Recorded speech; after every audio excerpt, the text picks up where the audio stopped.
आज संगत जी बड़े प्यार और सत्कार से कहिए धन निरंकार जी। सात संगत जी, दासी आशा करती है कि आप लोग कुशल मंगल होंगे, सतगुरु के पावन चरणों से आशीर्वाद प्राप्त होगा। सात संगत जी, दासी एक छोटा सा विचार बताने जा रही है। सात संगत जी, आप दासी को भी आशीर्वाद दो, अच्छे से सेवा सत्संग सिमरन में जुड़े रहे। सात संगत जी, दो कुत्ता था, एक का नाम था हीरा, एक का नाम था मोती। दोनों जंगल में रहते थे। दोनों की दोस्ती बहुत गहरी थी। दोनों जो जंगल में मिलता था वही कुछ खा पी के अपना गुजारा करते थे।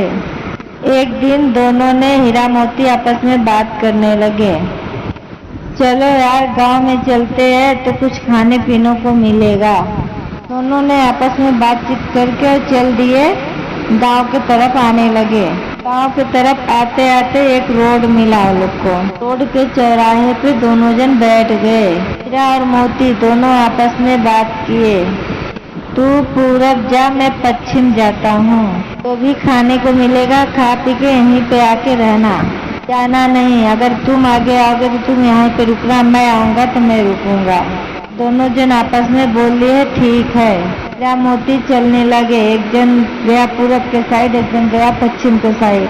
हीरा ने जा रहा था, फिर वहाँ जाते हैं तो देखा तो एक पंडित में खाना खाने के लिए बैठा हुआ था कि बीबी अंदर घर में से पूरी भाजी खीर लेके आ रही थी खाने के लिए।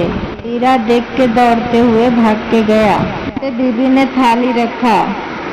हीरा ने दौड़ के एक पूरी थाली में से लेके भागने लगा, दूर जाके बैठ के खाने लगा पूरी को। पंडित ने देख के बहुत हैरान हो गया। पंडित भाई बोला, ये लगता है काफी दिनों से भूखा है। थाली लेके गया हीरा के पास। पंडित ने वो जो कुत्ता था हीरा, उनको दे दिया पूरा अपना खाना खाने के लिए थाली सहित। मैंने पेट भर के खाना खा लिया। पंडित जी को बहुत सारा आशीर्वाद दिया। वो जो हीरा था कुत्ता भाई, हीरा ने वहाँ से चल दिया तो जा रहा था।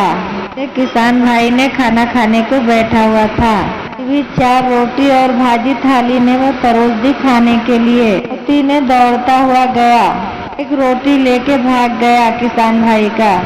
कुछ दूर पे बैठ के खाने लगा। किसान भाई को बहुत ज्यादा गुस्सा आने लगा, एक रोटी लेके भाग गया। किसान भाई के पास में डंडा रखा हुआ था, उसके जाके मारा। कुत्ता का कमर टूट गया। किसान ने दौड़ते हुए गया, मोती ने लंगड़ा हो गया, मोती ने भाग नहीं पा रहा था। किसान भाई पहुंचा और डंडा उठा के और मारने लगा। इतना ज्यादा मार दिया कि अधमरा कर दिया, आधा मार के छोड़ दिया। चौराहे पे बैठ के मोती का इंतजार कर रहा है कि अब मोती भाई आएगा। बहुत लेट आया। जब पास में आया तो हीरा ने देखा, भाई मोती ये तेरा क्या हाल हो गया, पूरा कहानी बताई। किसान भाई ने बहुत ज्यादा मार दिया, एक रोटी लिया था उसका। हीरा बोला, मोती भाई मेरा तो बहुत सारा सेवा हो, इसने अपना आगे का थाली मुझे दे दिया, पूरी और खीर भाजी था, इसका कर्ज उतारना पड़ेगा। कि मुझे भी किसान से बदला लेना पड़ेगा। दोनों मंदिर में गए।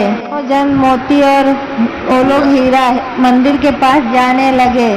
मैं खड़ा होके बोलने लगी, मेरी मृत्यु अभी दे दो, ये पंडित का कर्ज उतारना है। मोती बोला, भगवान मुझे किसान से बदला लेना है, उसका प्राण ले लो अभी।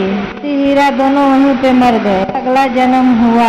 हीरा तो पंडित के घर पे लड़का बन के पैदा हो गया, किसान के घर पे लड़का पैदा हुआ। उसके घर पे लड़का पैदा होते मान कमाई बढ़ गई, उसके घर पे धन दौलत आने लगा पंडित जी के। पंडित का लड़का बड़ा होके बहुत बड़ा विद्वान पंडित बना। तो बेटा ने जो पैदा हुआ पंडित जी का नाम रोशन कर दिया। किसान के घर पे जो बच्चा पैदा हुआ लड़का, वो पैदा होते मान उसकी बीवी मर गई किसान की। किसान अपने बच्चा को पाल पोस रहा, बड़ा कर रहा है। जैसे जैसे बड़ा हो रहा वैसी वैसी आवारागर्दी चालू कर दिया। बेड़ा ने बड़ा हो गया, किसान को मारने लगा, मुझे पैसा दो दारू पीने के लिए, घूमने के लिए। किसान ने बड़ा परेशान हैरान हो गया। किसान भाई को रोज मारता था।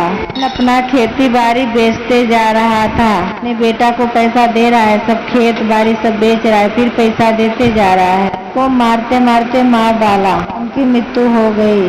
संगत जी इसीलिए कहते हैं कर्मों का फल मिलता है। जैसा हम कर्म करते हैं वो अगले जन्म में हमें भोगना पड़ता है। सत्संग जी, हमारे जीवन में सतगुरु आ गया है, अपने जीवन को बदलना है।